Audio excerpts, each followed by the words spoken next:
Welcome to the Shiva institute of advance mobile laptop LCD LED repairing. दोस्तों आज अपने पास del का 3000 सीरीज का लैपटॉप आया है जिसको ऑन करने पर 2 बीप दे रहा है और कभी 4 बीप दे रहा है और इसमें नो डिस्प्ले का फॉल्ट है। और आज मैं आपको इसको बताऊंगा किस तरीके से हमने इसको डिसेंबल करना है और कैसे इसको स्टेप बाय स्टेप रिपेयर करना है। तो जो बंदे नए हैं मेरे चैनल पे उसको सब्सक्राइब कर लें और चैनल को शेयर कीजिए ताकि आपको बहुत कुछ नया सीखने को मिले। और लैपटॉप रिपेयरिंग अगर आप सीखते हैं तो अपने लिए आप 1000 रुपये से 2000 रुपये पर डे इनकम कर सकते हैं। और अगर आप लैपटॉप रिपेयरिंग सीखना चाहते हैं तो मेरी प्ले स्टोर से एप्लीकेशन डाउनलोड कर सकते हैं शिवा ट्रेनिंग इंस्टीट्यूट के नाम से, जिसका लिंक मैं आपको डिस्क्रिप्शन में दूंगा। आप उसको डाउनलोड कर सकते हैं तो वहाँ से भी आप चिप लेवल की रिपेयरिंग सीख सकते हैं। और अगर आप यहाँ आने चाहते हैं तो 3 मंथ की हमारी क्लास है जिसमें हम आपको चिप लेवल पे थ्योरी प्लस प्रैक्टिकल एक्सप्लेनेशन देंगे कि लैपटॉप को किस तरीके से रिपेयर किया जाता है। तो आइए दोस्तों, यहाँ पे हमारे पास लैपटॉप है और सबसे पहले देखेंगे आप इसमें बैटरी लगी हुई है और बैटरी इसकी चार्ज है। जब मैं पावर बटन दबाता हूँ तो आप देखेंगे यहाँ पे लाइट जल रही है और आप देखेंगे बीप साउंड कितनी जोर से दे रहा है। ये 2 बीप दे रहा है और कभी ये 4 बीप भी देता है, लेकिन देखेंगे लैपटॉप में हमारी कोई भी डिस्प्ले नहीं आ रही है। तो अब मैं आपको दिखाता हूँ कि इसको किस तरीके से खोलना है। देखेंगे यहाँ पे बैटरी लगी हुई है, इस तरीके से हम अनलॉक करेंगे और हमारी बैटरी रिमूव हो जाएगी। सारे स्क्रू मैंने खोल दिए हैं इसके। अब देखिए यही काम मैं आपको अडाप्टर से करके दिखाता हूँ। जब मैं इसमें डीसी पावर सप्लाई कनेक्ट करता हूँ और लैपटॉप को ऑन करूँगा तो भी आप देखेंगे यहाँ पे 2 बीप आ रही हैं। देखिए लाइट जल गई है, 2 बीप आ रही हैं।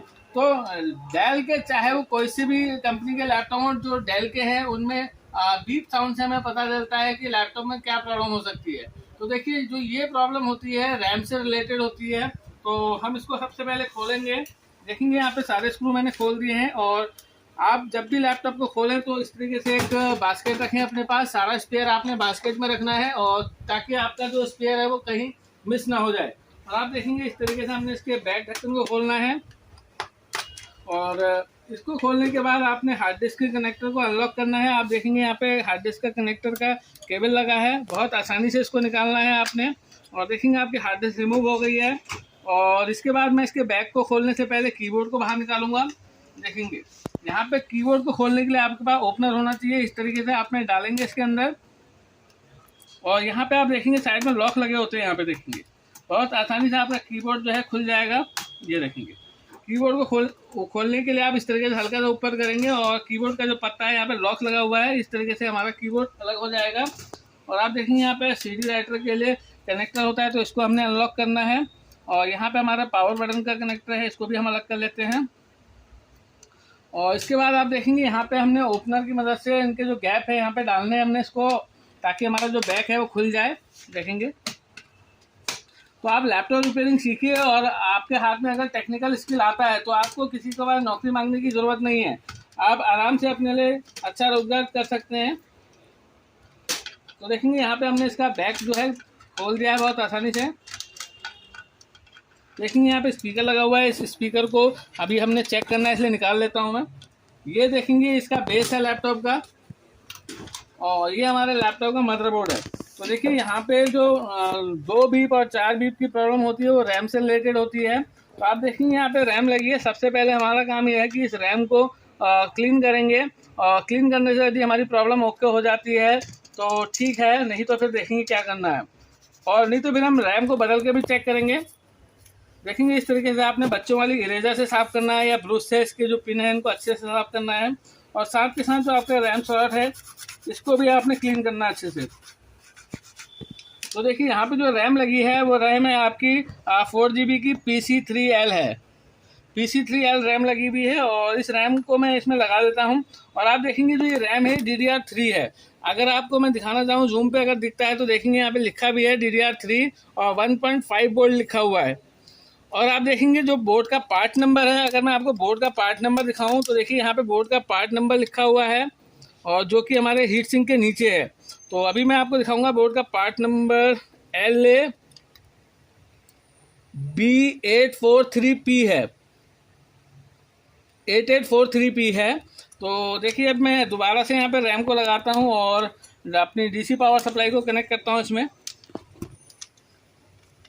और यहाँ पे मैंने ऑन ऑफ का पत्ता निकाल दिया था, इसको मैं दोबारा लगा देता हूँ ताकि मैं बटन के थ्रू इसको ऑन कर पाऊँ। देखिए अब मैं इसको ऑन करता हूँ तो देखेंगे यहाँ पे मेरा फैन चल गया है। अभी भी मेरी बीप की साउंड आ रही, देख सकते हैं। तो हो सकता है ये हमारी रैम खराब हो हमारी। देखेंगे यहाँ पे अभी भी बीप साउंड आ रहा है। तो मैं रैम को एक बार दूसरे स्लॉट में लगा कर देखता हूँ, देखते हैं क्या होता है। देखिए मैं रैम का स्लॉट चेंज कर दिया है और अगर अभी भी नहीं आती तो फिर मैं नई रैम लगाकर चेक करूँगा। देखिए दोबारा से मैं इसको पावर बटन दबाता हूँ तो देखते हैं क्या होता है। अब मैंने पावर ऑन कर दिया है, बीप तो नहीं आई है। देखेंगे अब डिस्प्ले आ जाएगी। देखेंगे यहाँ पे मेरी डिस्प्ले आ गई है, डेल लिख के आ गया है। और आप देखेंगे जो इसका मॉडल है, अगर मैं दिखाऊँ आपको, देखेंगे यहाँ पे डेल वॉस्ट्रो 3558 है ये। और देखिए कितने इजी वे में इसके डिस्प्ले आ गया है लैपटॉप का। तो देखेंगे यहाँ पे हमारी डिस्प्ले आ गई है। डेल वॉस्ट्रो है हमारा ये 3000 सीरीज में है और वॉस्ट्रो मॉडल है 3558। तो देखेंगे केवल आपका जो है डिस्प्ले जो रैम का स्लॉट चेंज करने से हमारी प्रॉब्लम ओके हो गई है। तो इस तरीके से हम यहाँ पे आपको बेसिक रिपेयरिंग से लेके एडवांस रिपेयरिंग तक सिखाएंगे। देखेंगे यहाँ से हम स्पीकर निकाल लेते हैं और अब इसको हम पैक करेंगे और केबल को भी अच्छे से लगा रख देते हैं यहाँ पे। देखेंगे इसका जो बेस है इसमें हम स्पीकर को लगा लेते हैं। यहाँ से हमने स्पीकर निकाले थे और देखेंगे यहाँ पे हम स्पीकर को इंस्टॉल कर लेते हैं यहाँ पे। और इसके बाद बेस हम इसमें लगा देंगे। देखिए बहुत ज़्यादा इसमें हमने काम करना नहीं पड़ा इसमें हमें।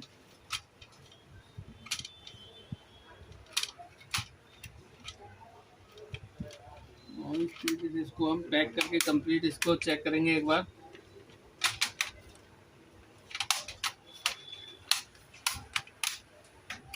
ये वाईफाई की तार है हमारी।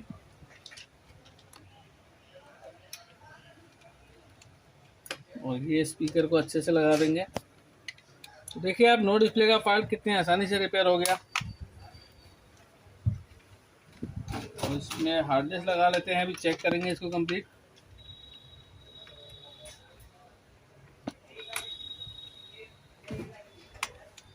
और तो सीधा कर लेते हैं। आप देखेंगे यहाँ पे जो हमारा सीडी राइटर का कनेक्टर का केबल है उसको लगा लेते हैं। ये हमारा टच पैड का है। अगर ये केबल सही से नहीं लगती है तो भी हमारा जो है टच पैड काम नहीं करेगा। और अगर ये शॉर्ट हो जाए टच पैड या ये केबल तो लैपटॉप ऑन भी नहीं होगा। अब देखते हैं। और यहाँ पे हम कीबोर्ड भी लगा लेते हैं।